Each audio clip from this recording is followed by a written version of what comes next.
Hi guys, and welcome to part 2 of my countdown of my favourite films of all time. Last time out we went from 100th to 81st. Today we're going to be going from 80th to 61st, so let's waste no further time. Let's dive straight into it with my number 80. At number 80 we have The Mummy, the one with Brendan Fraser and Rachel Weisz. I saw this in the cinema in the summer of '99, and it came along at just the right time because I was about to go to university and I was really nervous about leaving home. It was constantly on my mind, but this one afternoon in the cinema watching this film really took my mind off things.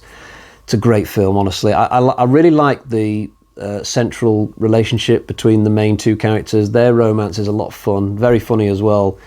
And yet the film really brings the horror as well. There's some horrific stuff that you see in this film. I think the later sequels just dialed down a bit on that to their detriment and focused more on the comedy side. And don't even get me started on the Tom Cruise version of The Mummy. This Mummy film is the only one of its kind to make it into this ranking. There are no other Mummy films in my top 100, although the 1958 Mummy film with Cushing and Christopher Lee almost made it in. If my list had gone down to 150 instead of 100, that film probably would have made it in, but alas, we've only got this one Mummy film, but what a brilliant one it is. At number 79, we have The Evil Dead. This is the only Evil Dead film in my ranking today. This is also one I've seen at the cinema before, not in 1981. I saw it on a re-release in 2020, I think. There were only about 6 people in the cinema. I remember being absolutely disgusted that so few people would be interested in seeing a classic movie like this on the big screen, but never mind. I came to this series quite late. I think I was in my early 30s when I first saw Evil Dead, and I couldn't believe that I'd left it that long because it's so cool. I just love the old school practical effects that you get in Evil Dead.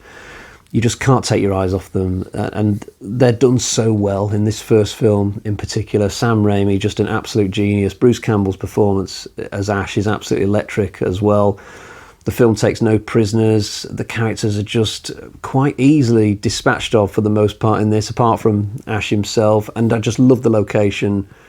The cabin in the woods thing would return for some of the later sequels, but they never found a location to film in as good as they did for this original film. From the minute the car pulls up at the place, it just looks super spooky, and it's just absolutely perfect, honestly.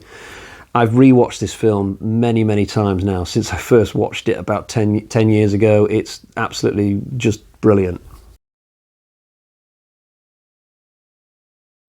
At number 78, we have 47 Meters Down. I think this was a wild card pick. I don't think it qualified for this list automatically, but it's become a little bit of a favourite of mine in recent years. I wanted to include it. I think I've seen it about 3 times now. This is about a couple of women who go cage diving somewhere exotic to look for sharks, but the cage ends up snapping off the cable and it ends up on the bottom of the ocean, and these girls are running out of air. There are sharks floating around, obviously. It's very exciting. It's a very simple setup, and yet I can never remember the exact order of the plot when I watch this, so it always feels like I'm watching it for the first time. There's some great plot twists. The central performances are very strong. They really picked a good couple of actresses to be in this. The ocean looks amazing. I just think the film is terrific. There's a sequel as well called 47 Meters Down Uncaged, which is also very good. I haven't included that one in my top 100. I didn't want to have both films in, but the second one's decent. It's more of a Jaws knockoff popcorn sort of aquatic horror film, you know, like a slasher film under the water sort of thing. This first one is more of a realistic, it could actually happen type movie, and I think maybe that's why I've just given it the nod today, but certainly this is a really cool horror film at sea. At number 77, I've got Resident Evil Afterlife. This is the only Resident Evil film in my list. So you're not going to see a whole flurry of Resident Evil films about to pop up. For me, Afterlife is the best of all the Jovovich films and anything else that's come out since, animated, or it's certainly better than that Welcome to Raccoon City one as well. If I'm to explain what I love in particular about the fourth Mila Jovovich film, where do I start? I love the assault on Tokyo with all the Alice clones. This film has an amazing Wesker played by Sean Roberts. He went on to be in a couple more after this, but he's never better than he is in this film. I just think his performance is just absolutely crazily good. I love the way his jaw moves at times, like when he's swallowing bits of the virus, and the way he dodges bullets in the finale like he's in the Matrix or something. It's a little bit cheesy, but it just makes me laugh. I just really like it. The music in this film is superb. There are 2 tracks on this that I've literally listened to several times on YouTube. They're that good. The whole sequence at the prison is brilliant. I love the random giant guy with the axe thing who just turns up with no explanation. The characters in the prison are okay. They're not brilliant, I suppose. I love that part, though, where Alice comes off the building and the zombies all follow after her, and it's mostly slow motion. This movie just makes me smile. It just makes me happy. It entertains me so much. I just turn into the Joker after watching this film. It's so good. At number 76, I've got Dirty Harry. I used to think that Magnum Force was my favourite of all the 5 Dirty Harry movies, but certainly not anymore, and Magnum Force is not in this list. In fact, the original Dirty Harry is the only one of these films which has made this ranking. A few months ago, I bought this Blu-ray box set of all the Dirty Harry films, and it really changed my opinions of a lot of them. The classic original is absolutely now, for me, head and shoulders above any of the others. And I even enjoyed The Enforcer more than Magnum Force. Magnum Force just fell a bit flat for me this time around. Sudden Impact, really didn't like that one at all. But I remembered not liking that one from years ago. And the Deadpool I've not gotten around to rewatching yet, but I will do soon. But this the first one, man, it's just so good. It's so gritty and down to earth. It feels very realistic. It's just great having this amazing cop character just go after this one guy, and that's it. And they have this amazing cat and mouse chase throughout the plot. I particularly like the scene where Scorpio killers got Harry running all over town, checking phone boxes and things, and running through tunnels and going on trains. And then when he finally catches up with him, he's wearing this freaky red mask. This film is just absolutely brilliant. For me, absolutely one of the top crime films I think I've probably ever seen. At number 75, we've got Friday the 13th, Part 6. This is not the only time we will see this series in this rankings. There is one more Friday film still to come, albeit it won't be in this particular video. But most people who watch Jason films tend to agree that Part 6 is one of the best. I saw it for the first time in the 90s on TV. It was just utterly terrifying watching this guy climb out of a coffin with maggots streaming down his face, and the rain and lightning, and these 2 hapless kids just didn't know which way to run. I was just absolutely gripped by what I was seeing. The film was directed by Tom McLaughlin.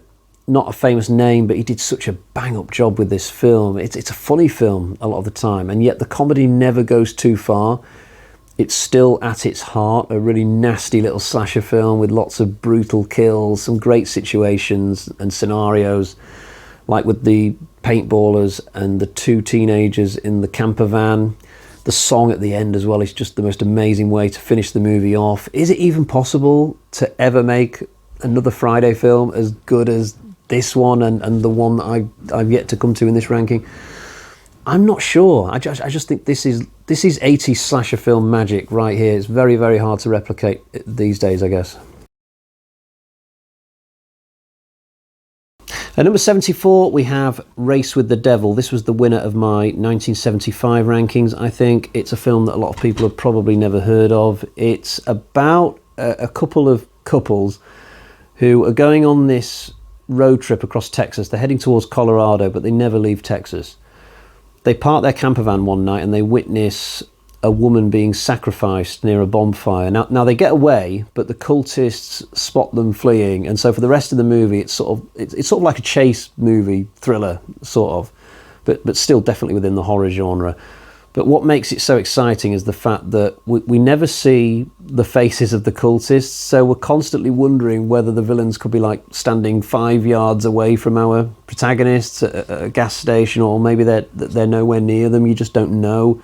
But certainly there are enough bad things happening, enough random bad things happening to our good guys as the film goes on, to tell us that the cultists are following them. It's just not clear at all how many of them there are or what their ultimate intentions are. There could be like just 2 or 3 cultists, or there could be 100. We just don't know.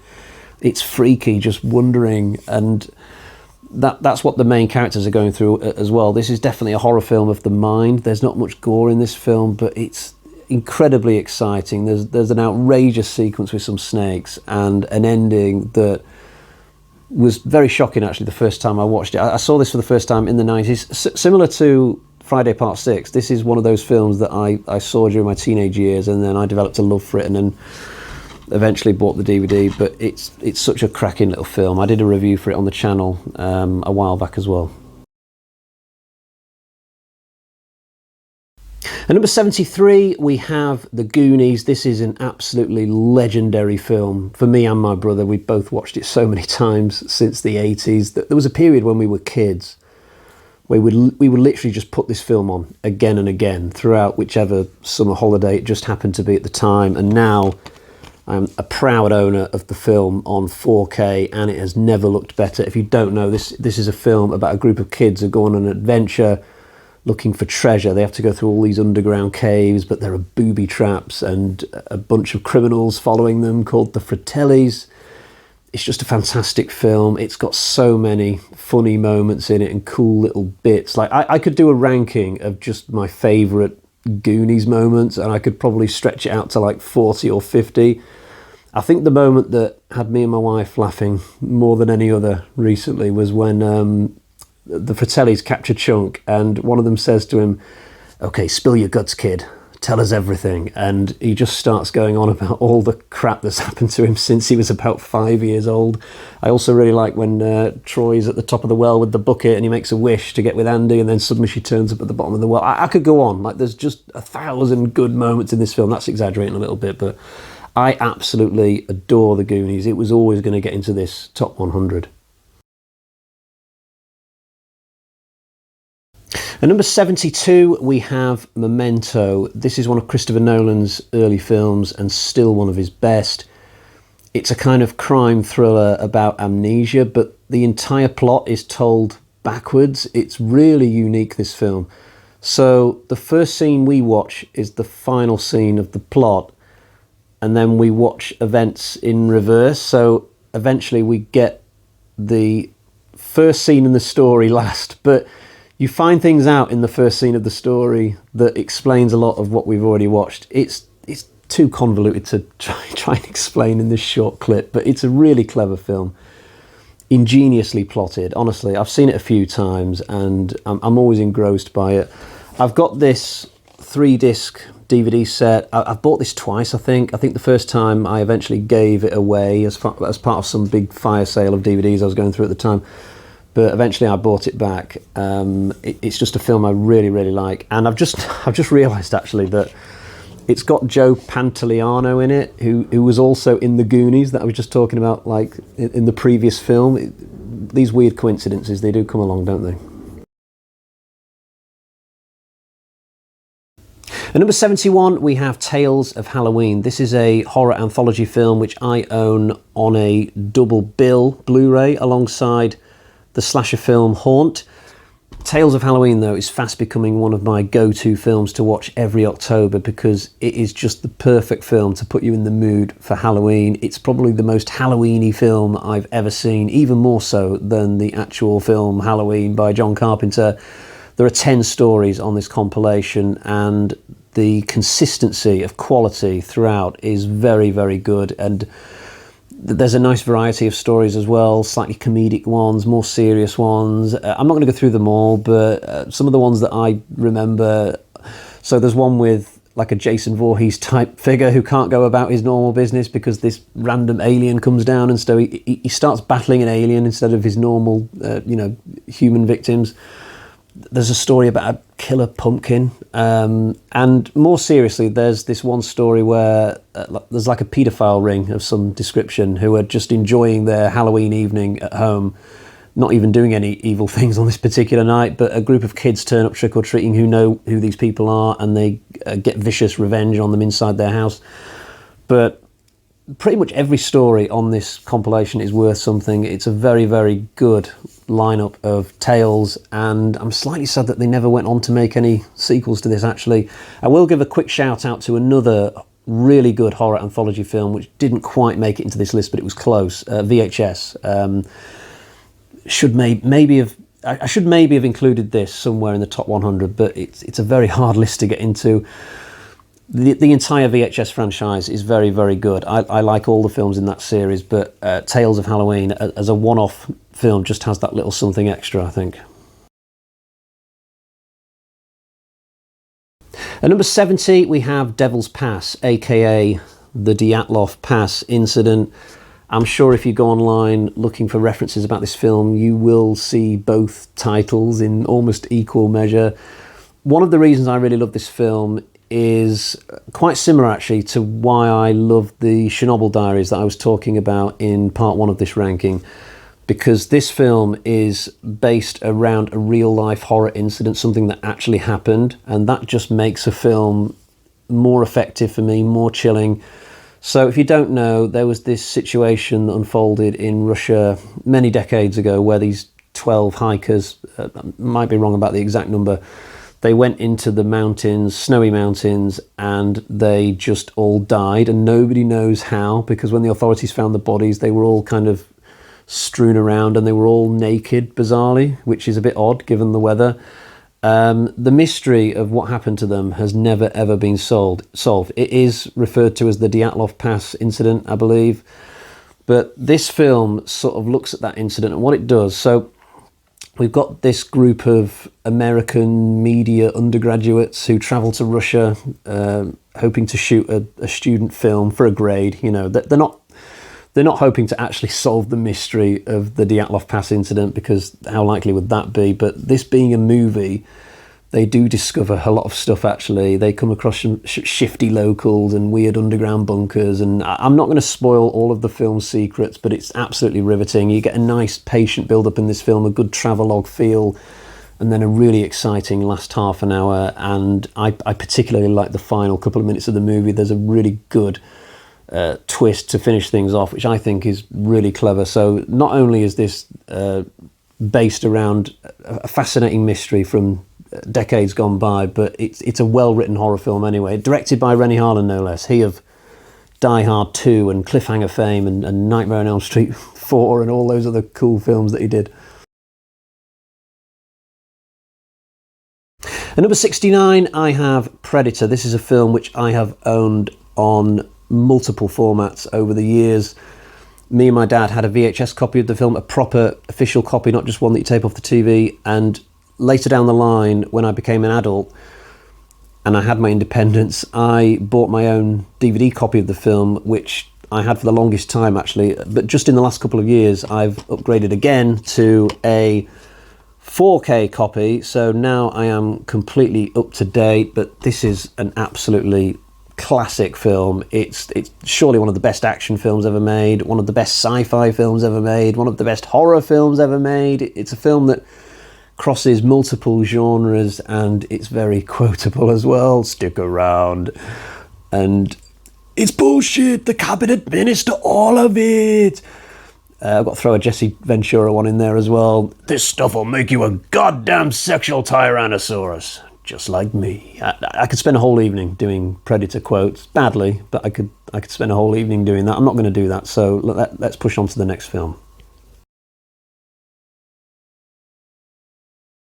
At number 68, we have Phenomena. I have got into Dario Argento's films quite a bit over the past 2 or 3 years, so it was inevitable, really, that some of the man's work would make it into my top 100, and that is exactly what has happened. This is an absolutely beautiful film. It's sort of part giallo, part fantasy.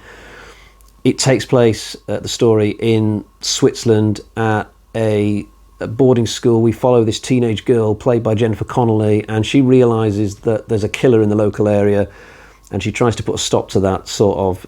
But at the same time, she's trying to grasp with the idea that she's got this strange control over insects that I don't think even she understands what's going on with that. There's also a killer monkey running around with a switchblade, which is just weird. And Donald Pleasance is in Switzerland as well, studying insects. There's a lot of strange stuff in this film, but the soundtrack is amazing. That's one of the best things about it. And the third act is superb. It's quite emotional by the time you get to the end of this and you've watched this character just fight her way through this incredible gauntlet of dangers that she has to go through. For me, it's one of Argento's very best movies, and I'm very happy to include it here. At number 67, we have Judgment Night. This is a film I've never bought, but I seriously need to. It's absolutely on my to-do list. It's another one that I saw for the first time back in the 90s, and it just gave me such a feeling of exhilaration just watching it. It's such an exciting story. So we've got these four guys, they're all friends, and they've rented this kind of mobile home thing. It's like this big, large entertainment van. I don't even know how to describe it. And they're on their way to a boxing night somewhere in LA, but because of the traffic, they decide to take a detour through this industrial estate, and they end up witnessing a gangland murder, and their vehicle breaks down, and suddenly they're on the run from these hoodlums because, you know, the number one rule in the criminal underworld, no witnesses, so they're in big, big trouble. And they try and escape through this really desolate part of the city, but it's difficult because the guys who are after them, they're real criminal pros, basically. They've got guns and everything. It's really exciting, this film. It all takes place on the one night. I think that's one of the really cool things about it. There's no breather from the action. From the minute that the shit hits the fan to the final fight between Denis Leary and Emilio Estevez, it's just all guns blazing. It just never lets up. And I like the fact that the protagonists are not complete wusses in this. You know, they do, even though they're just four regular guys, they do fight back at times against these criminals, which I really like. So yeah, check this film out if you've never seen it. It's surely one of the most underrated thrillers that most people have never heard of. At number 66, we have Blade Runner 2049, a film so good I've scratched at least half of the sticker off the DVD box, and at some point I will scratch the rest of it off once my fingernails have recovered from the first attempt. I've always been a big Blade Runner fan. I never craved a sequel, particularly in all those years where we didn't have one, but I was pleased to give a second film a shot, and I thought the results were absolutely superb. It's always a little bit nervy when they make a sequel to a film you really like, but so long after that first one, but they really did a good job with the second Blade Runner film. It's absolutely worthy of having been made, and I think the fact that Harrison Ford came back is a real bonus for the film. I love the fact that Ford is willing to go back to so many of his old successful franchises. He's come back to Star Wars, Indiana Jones, Blade Runner. Credit to the man, he's just an absolute legend. This film is so good visually. I mean, if I was just judging these 100 films on how they look, Blade Runner 2049 would probably be in the top 10 instead of 66. But this film just went by so fast for me when I first watched it. The film is 2 hours, 37 minutes. And honestly, when the credits rolled, I didn't even realise that we'd got to the ending because the film has a slightly unusual structure. At the time the credits rolled, I was like, whoa, that's the end? Jesus, where did that 2.5 hours go? But that's when you know you've really enjoyed a film when that happens. Like, a film that long, 2.5 hours, if you're not really into it, then you really notice the runtime. But that wasn't the case with Blade Runner 2049. It just absolutely zoomed by for me. At number 65, we have the Suspiria remake from 2018. This is one of the best remakes I've ever seen. I did a review of this on the channel a while back, and I'm sure there are a couple of guys in the comments who said that they actually preferred this version to Argento's original, which is some praise because the first Suspiria film was some piece of work. But this remake is actually not really like the first one. Like, only the bare bones of the original plot has been carried across, and then most of this is entirely its own thing. This film could easily have just had a completely different title and just existed on its own merits, but I guess they were trying to cash in a little bit on the reputation of that first Suspiria film, but that didn't really work because this film didn't do very well at the box office, but that's neither here nor there anymore.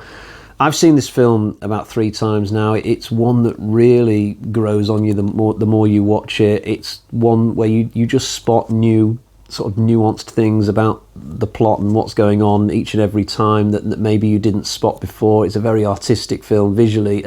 Again, like the previous film I was talking about, Blade Runner, it's just so good to look at. I mean, it takes inspiration from how the original Suspiria looked, but then just does its own little unique look. It doesn't just copy, the visuals that Argento was going for.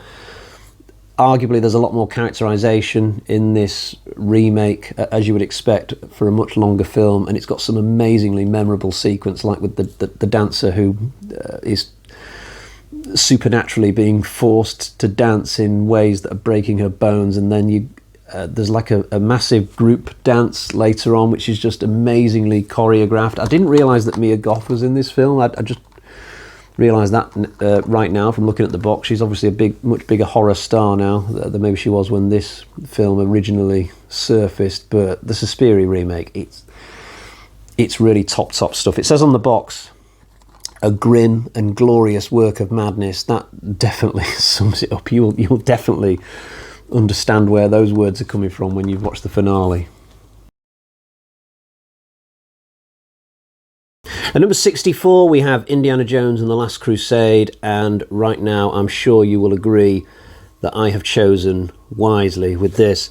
I'm not going to say too much about this film today because I'm going to be doing an Indiana Jones ranking as my next rankings project after this one, albeit that will be a much smaller deal, only 5 movies.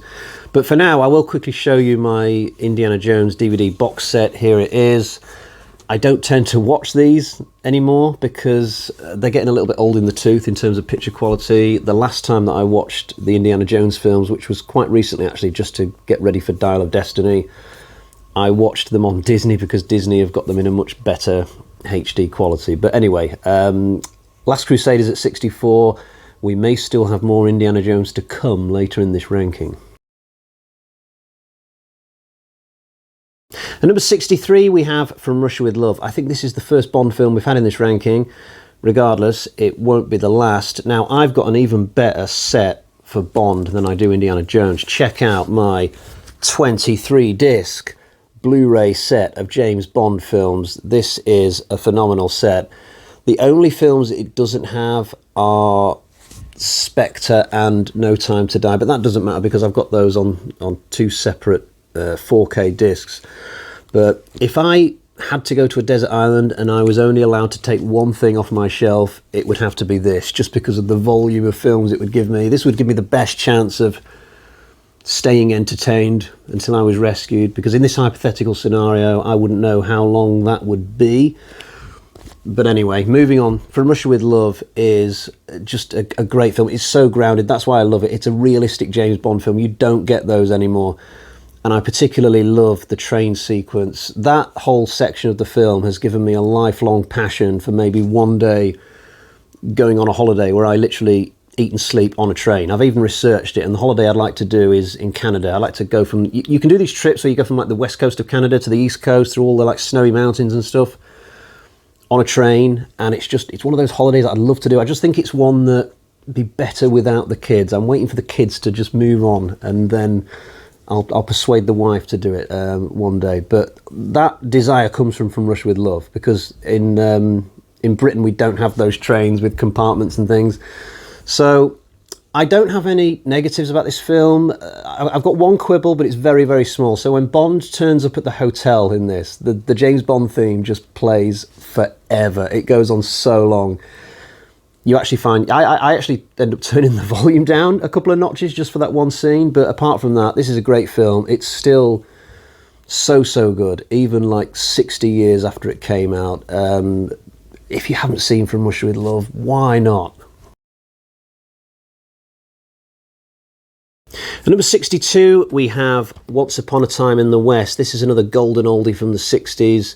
It's a Sergio Leone film, he being the same guy who did The Good, the Bad and the Ugly, and arguably this is a better film. It's certainly a more polished film, albeit it doesn't have the highs of The Good, the Bad and the Ugly. It doesn't have a character like Tuco to keep you entertained. It doesn't have that incredible three-way shootout that The Good, the Bad and the Ugly has, but it's such a good film, Once Upon a Time in the West. It's Charles Bronson playing a guy who seemingly walks around with a gun in one hand and a harmonica in the other, and he's after revenge on Henry Fonda and his goons because of some past misdemeanor, but it's such a nicely paced film. It's absolutely gorgeous to look at. Sergio Leone really just lets the West breathe, and this is a really great film musically. Like, some of the best movie music I've ever heard is in this film. It's awesome.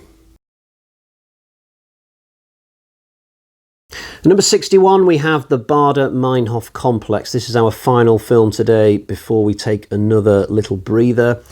I first saw this film with my dad quite a number of years ago now, and it really surprised me because I'd not really heard of it before the night that I watched it.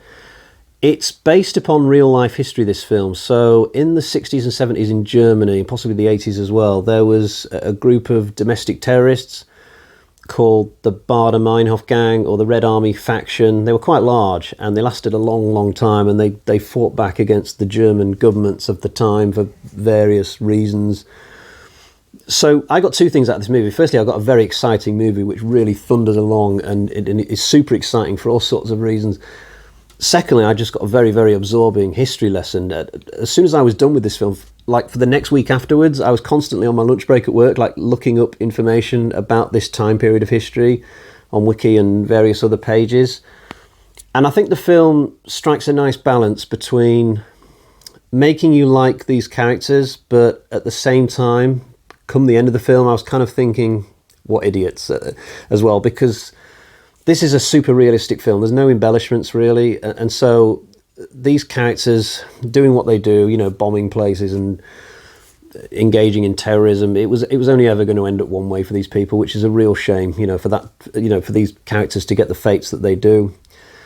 So it's just a film that makes you think for a long time afterwards. I think I've seen it like maybe 3 times in total over a 10-year period, and obviously I bought the DVD at some point. Really good film. Probably one of the least heard of films, I guess, in this ranking, but it's definitely worth checking out. Right, we'll leave it there for today. I'll be back very soon to do my part 3 of this ranking, which will take me from 60 to 41. So until next time, cheerio, bye-bye.